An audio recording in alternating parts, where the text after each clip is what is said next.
லேவியராகமம் 1வது அதிகாரம் 3, 4 ஆகிய வசனங்களை நீங்கள் கவனிக்கும் பொழுது, பழுதற்ற ஒரு காளையை செலுத்துவானாக, கர்த்தருடைய சந்நிதியில் அது அங்கீகரிக்கப்படும்படி அவன் அதை ஆசரிப்பு கூடாரத்தின் வாசலில் கொண்டு வந்து செலுத்த வேண்டும். எதற்காக?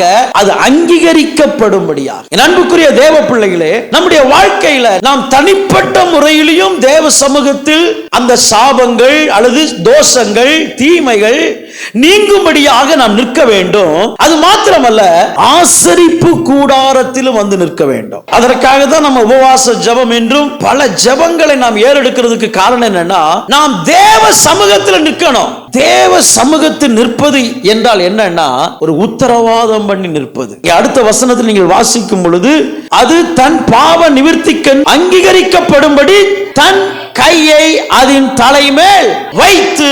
அப்படின்னு என்ன அர்த்தம்னா, சில நேரங்களில நம்மை அறியாமலே சில போராட்டங்கள், சில பாவங்கள், சில அக்கிரமங்கள் அப்படியே பின்தொடரும். சில நேரத்தில் நம்முடைய பிள்ளைங்க கர்த்தருக்கு விரோதமா பாவம் செஞ்சிருவாங்க, அக்கிரமம் செஞ்சிருவாங்க. இதெல்லாம் நாம் ஒரு ஆசாரியனாய் தேவனுடைய ஆசரிப்பு கூடாரத்துல தேவ சமூகத்தில் வந்து நின்று இது எல்லாவற்றையும் சுத்திகரிக்க வேண்டும்.